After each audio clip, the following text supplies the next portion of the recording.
আজকে সম্মেলনের সম্মানিত সভাপতি, সকল স্তরের ভদ্রবিশিষ্ট ভাইয়েরা আমার, আলহামদুলিল্লাহ চমৎকার বক্তব্য দিয়েছেন। আমি খুব খুশি হয়েছি যে আমার চেয়ে অনেক বেশি ভালো বক্তব্য আপনারা দিতে পারেন।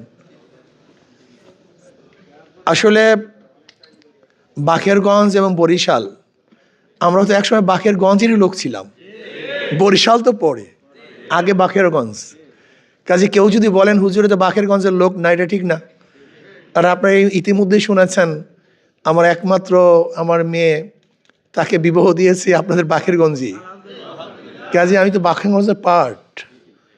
আর সবচেয়ে মজার কথা হলো, বরিশাল যদি আমার ঢুকতে হয় টোল দিতে হয়, কিন্তু বাকেরগঞ্জ ঢুকতে আমার কোনো টোল দিতে হয় না। কি কথা ঠিক না? আর বাকেরগঞ্জ আর চরমনে একেবারে কাছাকাছি, মানে বরিশাল একেবারে কাছাকাছি। যাই হোক, আসলে একজন এমপির কাজটা কি, দায়িত্বটা কি? আল্লাহ পাক যথেষ্ট পরিমাণ সম্মান দিয়েছেন, ইজ্জত দিয়েছেন, খাওয়ার জন্য পড়ার জন্য যে অর্থ তাও দিয়েছেন। এরপরে আমি এমপি হওয়ার জন্য ওখানে কেন গেলাম, কেন দাঁড়িয়েছি? আসলে দেখেন, আমি এখানে যদি 1000 বছর বক্তৃতা করি সেটা আইন হবে না, কিন্তু সংসদে 5 মিনিট কথা বলে সেটা কিন্তু আইন হবে। আমি এখানে 1000 বছর বক্তৃতা করলে সন্ত্রাস মুক্ত দেশ ঘুরতে পারবো না, কিন্তু আমি সংসদে 5 মিনিট কথা বলে সন্ত্রাস মুক্ত দেশ ঘুরতে পারবো। আমি 1000 বছর এখানে বক্তৃতা করলে আমার দেশ থেকে 28 লক্ষ টাকা পাচার বন্ধ করতে পারবো না, কিন্তু ওখানে 5 মিনিট বক্তব্য দিলে পাচার মুক্ত একটা দেশ গড়ার জন্য চেষ্টা করতে পারবো। আমি এখানে 1000 বছর বক্তৃতা করলেও চাঁদা মুক্ত দেশ ঘুরতে পারবো না, জুলুম অত্যাচার অবিচার মুক্ত দেশ ঘুরতে পারবো না, কিন্তু ওখানে 5 মিনিট কথা বললে এটা করা সম্ভব হবে। এখানে আপনারা অনেকে আছেন, সসীম মহোদয় আছেন। আসলে আন্নাসু আলা দিন মুলুকিহিম, আন্নাসু আলা দিনে মুলুকিহিম। প্রত্যেকটা মানুষ কিন্তু তার বাসার অনুসরণ করে, অনুকরণ করে। দেখবেন যে স্কুলের হেডমাস্টার ভালো, সেখানকার উস্তাদ এবং ছাত্ররাও ভালো। যে স্কুলের হেডমাস্টার খারাপ, দেখবেন ছাত্ররাও সেরকম, উস্তাদরাও সেরকম। দেশের লিডার যেরকম, জনগণও সেরকম। এটাই বাস্তবতা। এই জন্য আমি যে আয়াত শরীফ তেলাওয়াত করছি, রাজনীতির সম্পৃক্ত নাই, কিন্তু নবী আলাইহিস সালাতু ওয়াস সালাম আল্লাহ পাক কেন প্রেরণ করেছেন, কিভাবে প্রেরণ করেছেন? উত্তম চরিত্র দিয়ে। আমাদের শায়খ মোর্শেদ নব্বরাল্লাহু মারকাদাহু চমৎকার একটা কথা বলতেন, যেই কথাটা সমস্ত কথার মূল। 2 নম্বর জমিতে 1 নম্বর ফসল হয় না, 2 নম্বর গাছে 1 নম্বর ফল হয় না, 2 নম্বর উস্তাদের কাছে 1 নম্বর ছাত্র হয় না, 2 নম্বর নেতার কাছে দেশ কোনোদিন 1 নম্বর হতে পারে না। আমি অনেক সময় এটাকে সংক্ষিপ্ত উদাহরণ দিই। একজনের নাম এ, একজনের নাম বি, একজনের নাম সি। এ বি সি 3 জনই চোর। ক্ষমতায় আছে এ, সে কি করবে? আমরা আন্দোলন করলাম, সংগ্রাম করলাম, বিপ্লব করলাম, হটাও এ বসাও বি, সে কি করবে? আবার আন্দোলন সংগ্রাম, হরতাল অবরোধ, হটাও বি বসাও সি, সে কি করবে? কারণটা কি? এটা আমাদের মেজাজের মধ্যেই আসে না, এইটাই সমস্যা। আসলে নেতা এবং দলের পরিবর্তন হচ্ছে, নীতি আদর্শে পরিবর্তন হয়নি। ওসির পরে ওসি যায়, প্রশাসন প্রশাসন যায়, কিন্তু আমাদের অবস্থা কি হয়? একই অবস্থায় আছি। এর কারণটা কোথায়? 54 বছর পর্যন্ত আমরা কি দেখেছি? কারা ক্ষমতায় বসেছে? যদি আপনারা বিরক্ত না হন, আমি 2-1টা কথা বলবো। আপনাদের খারাপ লাগতে আছে না ভাই? না, অনেক সময় না ভাই, অনেক মানুষ হয়ে গেছে। এখানে সবাই ভদ্র বিশিষ্ট এবং নির্বাচিত লোকদেরকে দাওয়াত দেওয়া হয়েছে। এখানে সবাইকে গড়ে দাওয়াত দেওয়া হয়নি। এ দেশটা কেন স্বাধীন হয়েছিল? 70 নির্বাচন হয়েছিল। সেই 70 নির্বাচনে আওয়ামী লীগ সংখ্যাগরিষ্ঠ সিট পেয়েছিলেন, প্রায় 160টি সিট পেয়েছিলেন। তারা পশ্চিম পাকিস্তান, পূর্ব পাকিস্তানের শাসক হবেন। জিয়াউর রহমান শেখ সাহেব তিনি আলোচনা করতেছিলেন যে আমি উভয় দেশের প্রধান হব, কিন্তু ইয়াহিয়া খান সাহেব তার কথা রাখলেন না। না রাখার পরে যুদ্ধ চাপিয়ে দেওয়া হয়েছিল। আমরা কেন আন্দোলন করেছিলাম, সংগ্রাম কেন করেছিলাম? ভোটের মর্যাদা রক্ষা না করার কারণ, অন্য কোনো কারণ নাই। কিন্তু যদি তখন শেখ সাহেব প্রধানমন্ত্রী বা প্রেসিডেন্ট হতেন, তাহলে দেশ স্বাধীন হতো? কোনোদিন না। এখানে ভোটের মর্যাদা রক্ষা না করার কারণেই আমাদের যা যা কিছু ছিল তা নিয়ে ঝাঁপিয়ে পড়েছিলাম। 71 দেশ স্বাধীন করলাম, 72 সংবিধান রচিত হয়েছে, 73 আরেকটা নির্বাচন হয়েছিল আওয়ামী লীগের আমলে। আওয়ামী লীগের সরকারের অধীনে আরেকটা নির্বাচন হয়েছিল 73-এ। সেখানে আওয়ামী লীগ ভোট পেয়েছিল 293 ভোট কিভাবে পেয়েছিল? এই মোস্তাক সাহেবের বাড়ি দাউদকান্দি, তিনি সেখানে নির্বাচিত হতে পারেন না। তার ভোটের বাক্স হেলিকপ্টারে দাউদকান্দির থেকে ঢাকা এনে ভোট পুড়িয়ে তারপর তিনি নির্বাচিত করেছিলেন। ওই 73 নির্বাচনে কেউ অংশগ্রহণ করতে পারে নাই, নমিনেশন পেপার সাবমিট করতে পারে নাই, ভোট কেন্দ্রে যেতে পারে নাই। দেখেন যে 70-এর নির্বাচন সঠিক মর্যাদা না দেওয়ার কারণে যে স্বাধীন হয়ে গেল মাত্র 2 বছরের মধ্যে, এর কারণটা কি? মাত্র 2 বছরের মধ্যে। আমি আপনাদেরকে বারবার একটা কথা বলতে চাই, এদেশের মানুষের কি আকল হবে না, বুদ্ধি হবে না?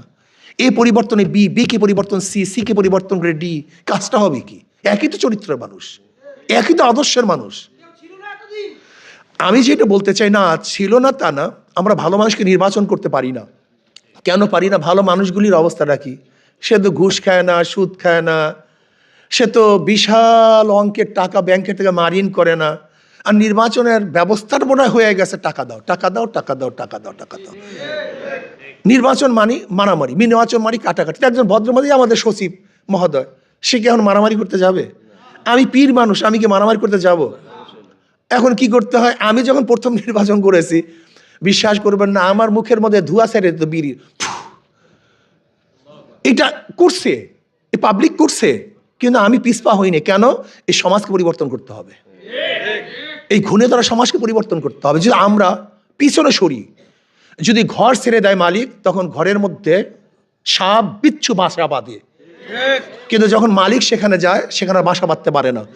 আমরা ভদ্র বিশিষ্ট মানুষগুলি যারা দেশের কল্যাণ চাই, মানুষের কল্যাণ চাই, এই লোকগুলি পচা গান্দা রাজনীতির থেকে দূরে থাকার কারণে এখানে চোর ডাকাত বদমাশরা যা বাসা বেঁধেছে, সব 2 নাম্বার 6 নাম্বার লুটেরা গুন্ডা বদমাশরা এখানে অংশগ্রহণ করেছে। আমরা কি চাই?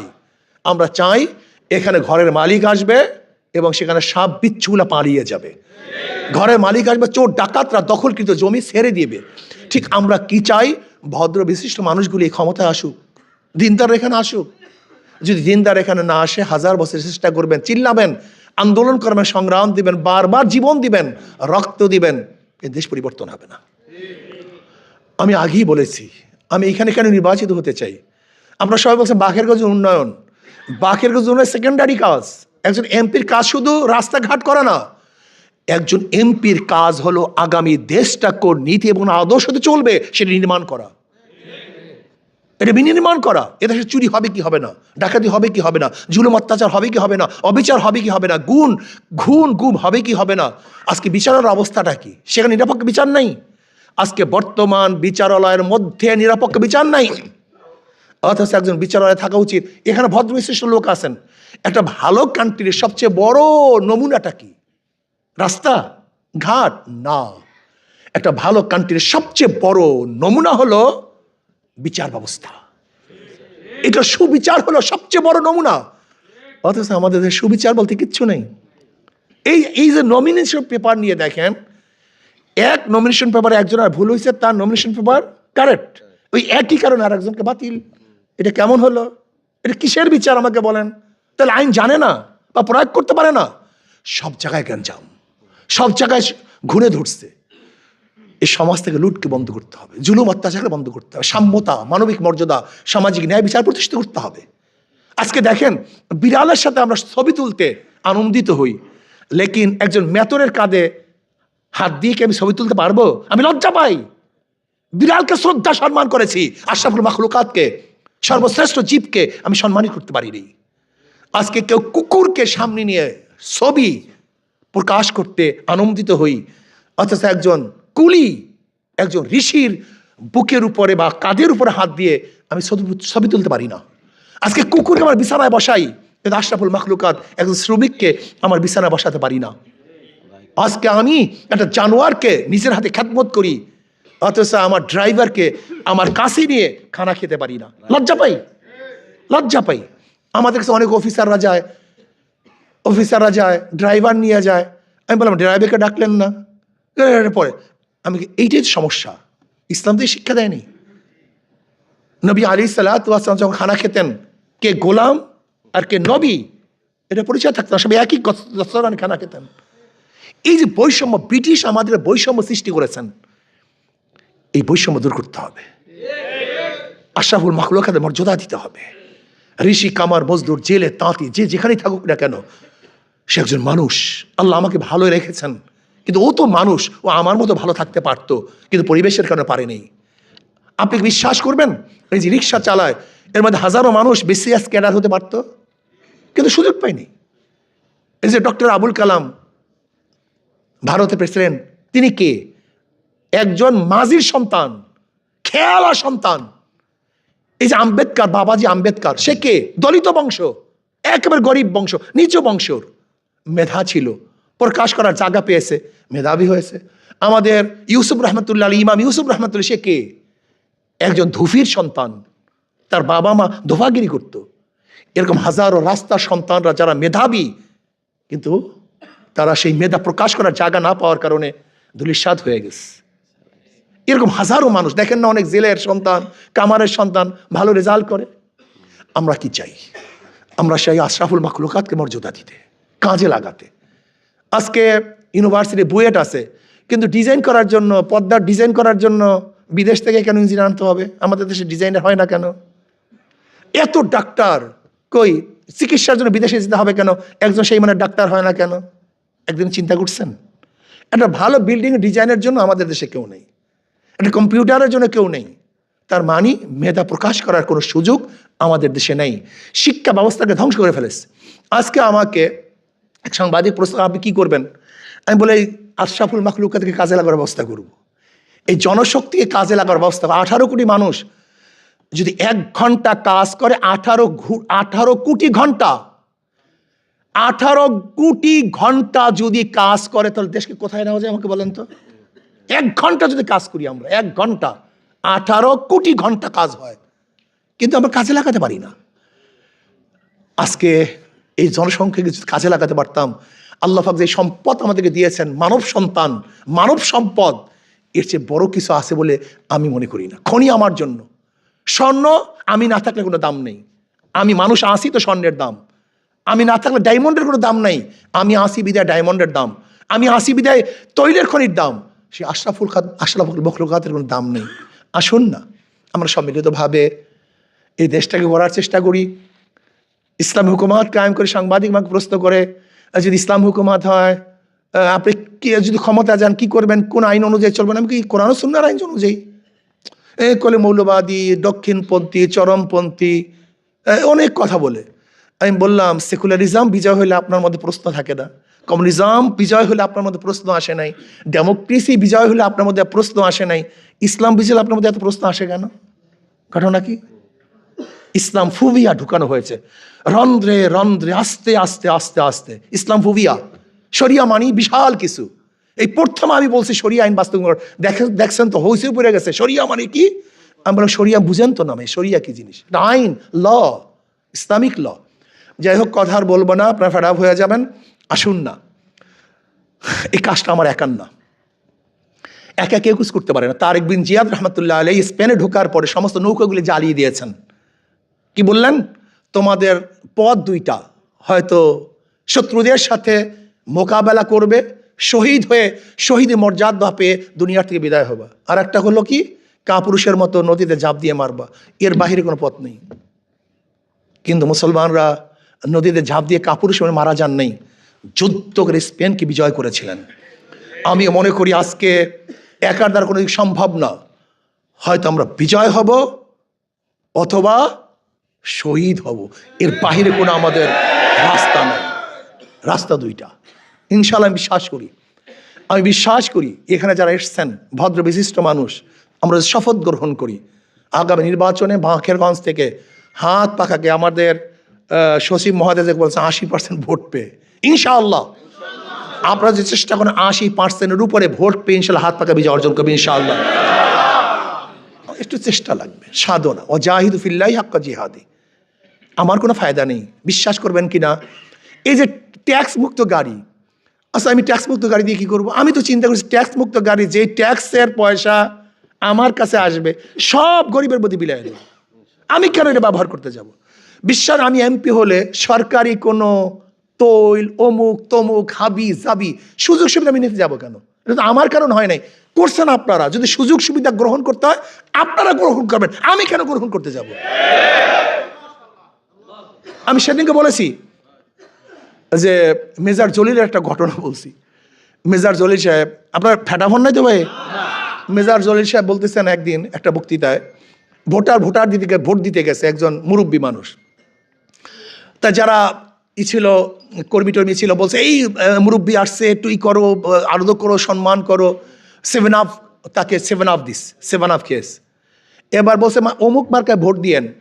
ভোট দিছে, ভোট দেওয়ার পর আবার আসছে, জীবনে 7 আপ খায় না, প্রথম 7 আপ খেয়েছে। এখন দেখেন আদর নেই, যত্ন নেই, তাকে বলতেও বলে না, ডাকেও না। তাই মুরব্বী নিজে গিয়ে বসছেন, কিন্তু কেউ কিছু কথাও বলে না, বরং বিরক্ত সবাই। বলে ভাই একটু পানি দাও।